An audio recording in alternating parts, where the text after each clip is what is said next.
that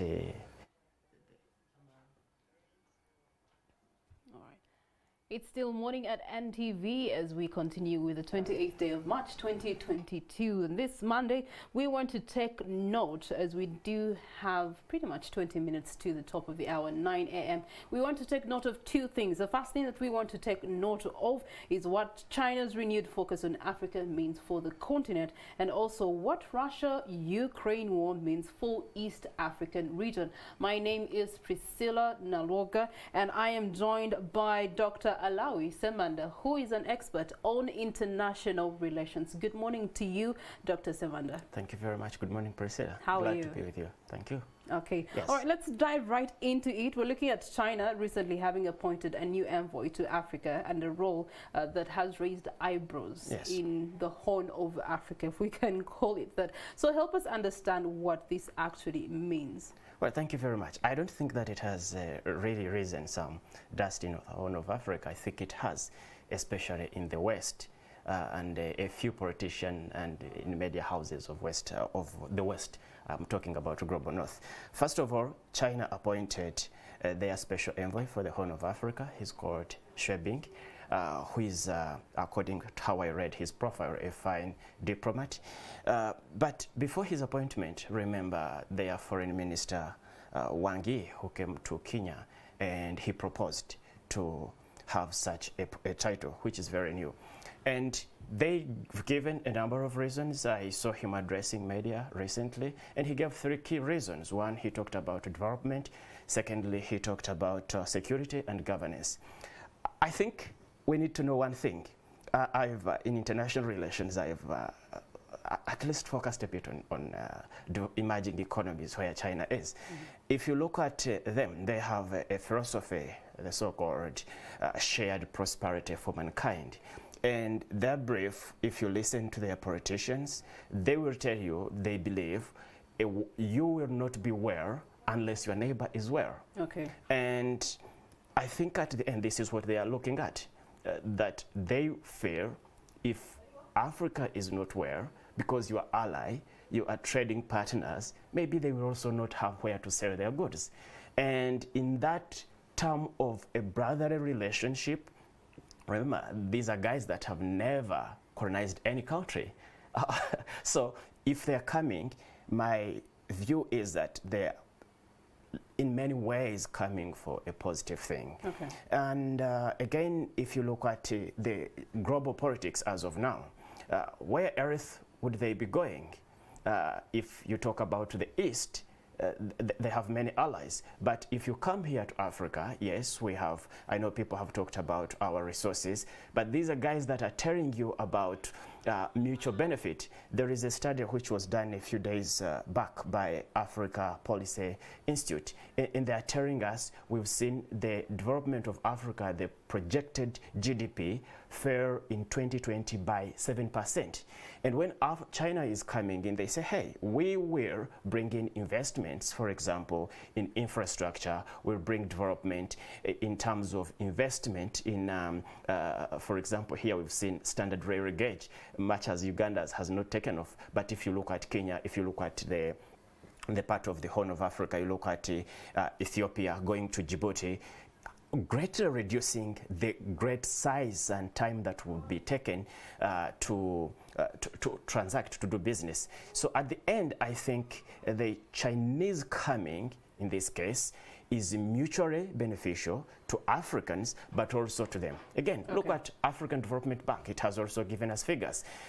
And you see, they are telling you, including World Bank, that as a result of China's investment, especially the Belt Road Initiative, you have seen African economies that have signed to participate in the Belt and Road. Their incomes are growing and people are being employed. So there are many multiplier effects that come with this kind of relationship. Well, I do know that the new appointment of Mr. Zhong Bing is also coming in with a lot of challenges right now. You've talked about their philosophy. You're not well unless your neighbor is well. Let's look at the territory that has Ethiopia, Eritrea, and Somalia right now. They are grappling with internal conflicts and wars day in, day out. And how exactly is this appointment supposed to cause development, security that you talked about in such an area code? Well, first of all, what I've seen when he was talking to the media and what I have read the official statements, I've seen Mr. Bing saying one of the appointment is to make sure that he talks. He has been to countries like Eritrea, Ethiopia. He was in Djibouti. He was in Kenya. Recently, he was in Uganda. I think he will be in South Sudan very soon. If you look at South Sudan, there are conflicts. In Ethiopia, there was conflict. And remember when all the media was telling us how Ethiopia capital was about to fall, China had to fly in, and probably they have been encouraging dialogue to say, hey, guys, you don't need to fight. And what is very important also with them is that they will tell you that it's like telling African countries that you have to solve these issues for yourself. You have to generate solutions from home. And I think him by coming is to engage African leaders. They have proposed the first ever peace summit of the Horn of Africa, which China and some African countries in the Horn are saying that it should be there early this year, probably maybe before June.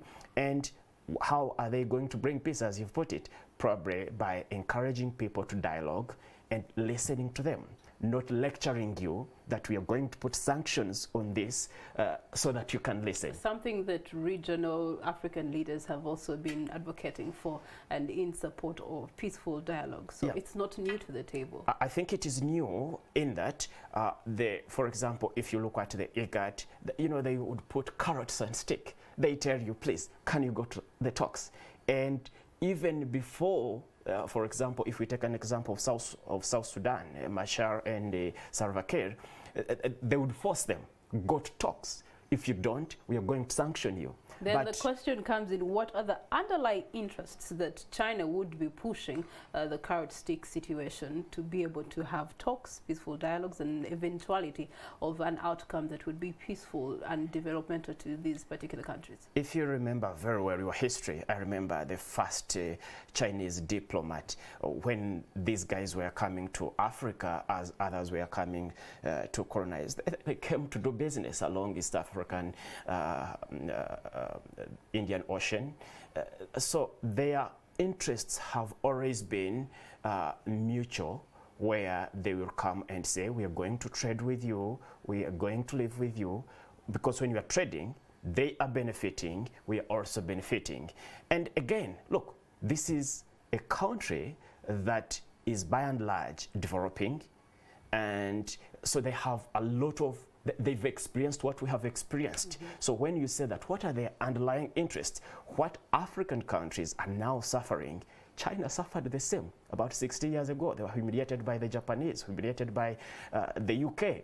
So they have suffered the same things, and now they understand, yes, they understand that, hey, Africans, these brothers, are going through what we went through. Probably if we talk with them. And I'm very much interested when they talk about the development. Look, this is the first country to fight absolute poverty. So after fighting absolute poverty, I think we have a lot which we can learn from them. Now we have the parish development model, which the government is promoting. And in China, they have something that is different, where they go to every family, pick of poor people, pick someone who is not educated. The state will give you education, later employ you to help other people in your family. Okay. So I think we have much which we can learn from them. I hope someday we don't hear of them, you know, recommending that African parents produce only one child per household to manage population. Because Priscilla, remember, for them, they have what they call non-interference policy. So they talk to you, at the end you decide. Okay. So if you want to give one child, it will be up to you. That's what I think. All right, that is Dr. Ssemanda Allawi, and we are talking about the new China envoy appointment. Mr. Bing's task is definitely simple: to promote a peaceful development in the Horn of Africa, and they're looking to long-term stability, development, as well as prosperity for the African continent as far as international relations are concerned. Now, speaking of relations, we continue to see the war between Russia and Ukraine escalating now more than ever, even in the midst of, you know, the presidents trying to make amends in one way or another, diplomatic or not. We wanted to find out from you, Dr. Ssemanda, what is it for Africa when it comes to this Russia-Ukraine war, because we are having neutrality across the board. We're going to look at a map here that is actually showing us African countries and how they voted in regards to that particular conversation. You get to see one of the countries that did vote, and that is in favor. You did have countries like DRC, Egypt, Libya voting in favor, and we're looking at that map and showing you how African countries voted on the UN-Ukraine declaration. Then you get to have countries voting against, and that is a red, where you do have Eritrea and Djibouti. But then when we go down south of Africa, you see a lot of countries abstained from this vote in the first place. You're looking at Angola, you're looking at Namibia, Zimbabwe, Lesotho, you do have South Africa, majorly, and South Africa, which is Africa's largest economy, seems to have gone all in support of Russia. Why are we having African countries in Russia's corner? Well, first of all, let me tell you, South Africa has learned the hard way. In 2011, they supported NATO when they invaded Libya, and they went under the guise of the responsibility to protect. When they reached there, they killed people. And you could have heard of the so-called emerging economies, Brazil, Russia, India, China, and South Africa. South Africa was the only African country at that time that is a big economy that supported the invasion of Libya. And when they started killing people at that time, I remember Brazil, under the ally of BRICS, suggested that, hey, while we've gone there to protect, under right to protect, there should be a responsibility while protecting. Instead of protecting these people, if you kill them, we should hold you to account. You know what happened? France, UK, and the US, they vetoed. It couldn't pass. Right. And China came up with something called responsible protection, which was also vetoed against. So when you say that South Africa has changed, I think it has learned that when you allow these big countries to go into other countries for any reason, justifiable, not justifiable, at the end they end up messing. Okay. But again, we have the A3, the African three countries that are voted on an annual basis. Currently we are represented by Kenya, by Ghana, and Gabon. And these countries, the way they voted at the end, last time we saw Kenya issuing strong words. But remember, before Kenya voted, we had seen the Secretary of State for the US visiting Kenya. We don't know why they talked. And if you asked me in my personal view, I don't think even I would say that those... Well, Dr. Ssemanda, there is another school of thought that perhaps it comes and stems from back in 2019 when we did have the Russia-African Summit, by far collecting 43 African countries that attended that summit with the President Putin. Yet the countries UK and France had also called for the same kind of summit, and they had less attendance of African countries. There was commitment, of course, for development, resource allocation, and rebuilding, especially when it comes to minerals and things in the mining sector, energy and gas. So maybe today those are some of the benefits that have come out of that Russia-African Summit back in 2019? I think largely yes, because and it's not only Russia that has. We've seen France recently had, the European Union had, Turkey has, and also Russia has. But I think at the end, it is, I think we have to learn that African countries or African governments, they don't want foreign intervention. Russia will not intervene in your country to tell you it could be bad or good, but it will not come to tell the governments what to do. And remember, when they are voting in the UN, the representatives that are voting are representing their governments. So if the government is happy with the leadership in Moscow or St. Petersburg, they will definitely vote with you. But I wanted to show you, in starting from 2014 to 2020, we saw the voting changing, how African countries have been voting. In 2014, it was 90%. African countries that represent us on UN Security Council would vote in favor of Russia's resolution. And in 2020, it reduced 72%. Nonetheless, 72% is high. But again, you need to know why. For example, these guys, this is a time they are giving number of scholarships to African students. They are giving a lot of technology to African countries. So you find that there is that cooperation. But again, don't forget that African countries, they know while the other countries colonized them, Russia did not colonize any African country. So there is still this a bit of bickering that could be silent.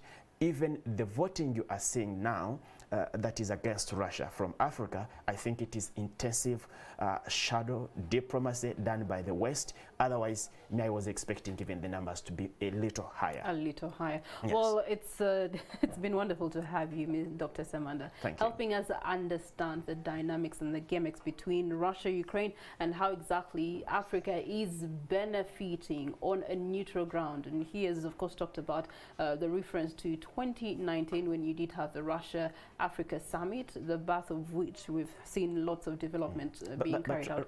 If you allow me, President, to tell you something, see how the media is covering the Russian-Ukraine conflict. Watch CNN, watch BBC, when they will tell you, you know, these are relatively human beings, relatively, you know, see how they are speaking, see how they have humanized the refugees, and they were not humanizing the refugees that were moving from Africa some time back. So I think we've a lot which we can learn from the developments that are taking place right now in Ukraine. Of course, we are going to suffer. Which is a discussion for another day. We'll definitely have you back here to talk about the depths of this Russia-Ukraine war and how Africa is yet to continuously benefit with the vote against the UN declaration. We do have Morning at NTV still continuing. Chris is going to come back and join me, and we'll be giving you a farewells this morning.